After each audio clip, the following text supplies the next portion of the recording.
creative, mischievous, exciting, unique, genius. All of these words can be used to describe one of the most influential and innovative times in our history, the jazz era.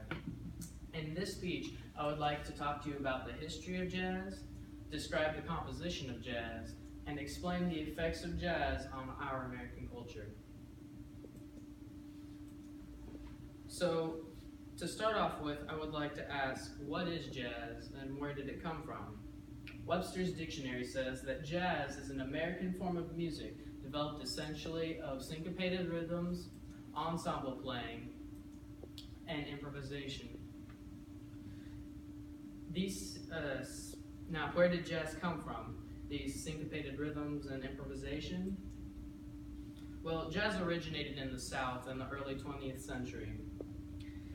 From a mix between African and European music, we were able to create what is called jazz.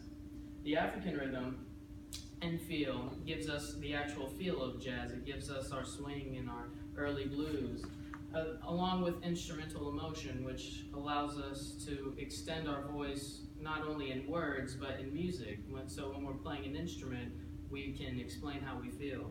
In the European music, we get the harmony of chords, which we use in jazz to also set the feeling and the emotion. And we get our conjunctive chords where everything may not fit. And along with the European music, we get the types of instruments that we use in jazz.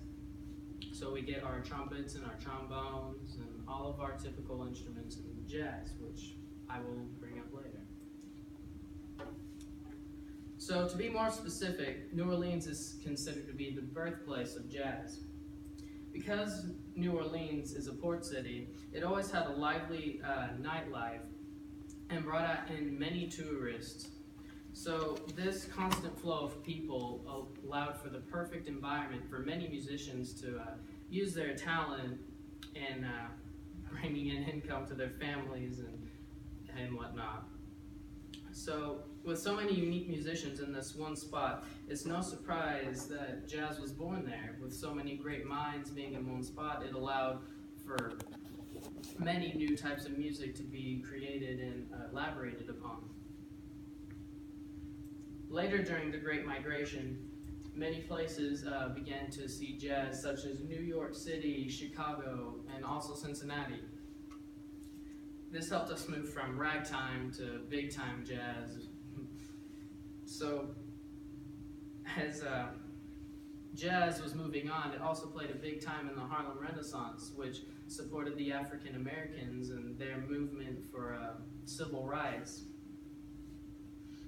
Some also renowned musicians of the time is Louis Armstrong, Count Basie, and Frank Sinatra. Next, I would like to describe the composition of jazz. A common band has three essential key elements: a rhythm section, an ensemble section, and a soloist or improvisist. Now, to break it down even more, the rhythm section has a pianist, a bass guitar player, a guitar player, and a trap set drummer. The rhythm section is in charge of keeping the beat and setting the swing feel solid throughout the entire tune, but not so much as musically, more rhythmically. While the ensemble section, which includes saxophones, trumpets, and trombones, are the wind instruments, and they elaborate more on the emotion and the chordal structure of the European part of the jazz. So they allow for the disjuncted chords and musicality of the tune. Now, the improvisist or the soloist is an individual or group of individuals who execute their own genius to interpret the music to their own ability. So what they do is they take the music and they show emotion and speak what they're feeling through their instrument. As famous pianist Duke Ellington once said, "You've got to find a way of saying it without saying it." Another example about how artists played their emotions would have to be during the Great Depression, whenever the jazz blues became one of the most famous genres of jazz. because everyone was having such a hard time during the Great Depression, many people could relate to the blues. So whether it be a trumpet player playing or piano player having a cool riff downtown, many people could just relate and not know exactly why. Now that we have covered the history of jazz and what it is composed of, I want to explain how jazz has an influence on American culture. So jazz was the most popular genre of music for the first half of the 20th century. And relating to Scott Fitzgerald's American Dream and The Great Gatsby, jazz was helped paint what the American dream was like. Jazz would help many people feel that they would accomplish the American dream or help them to move up in the world to achieve the American dream. And it wasn't just for the poor to have their hopes up, it was also for the wealthy to know that they have achieved the American dream. So, because jazz is played emotionally, it just related to everyone, so once it started to become big, no one could escape it. It was just about everywhere. It was put on movies, it was heard on the radio, and it was even played in elevators.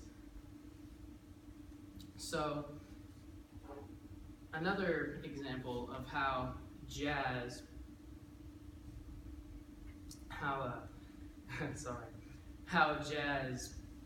was a big contribution to American culture was that it was created by the African Americans. And because they created jazz, Americans are credited for having jazz music as their American music.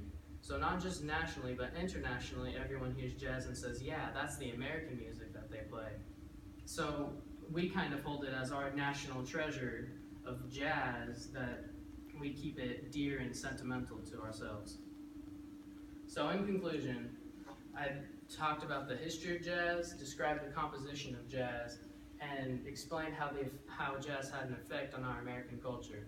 I hope that this presentation might influence you to look up more jazz. Thank you.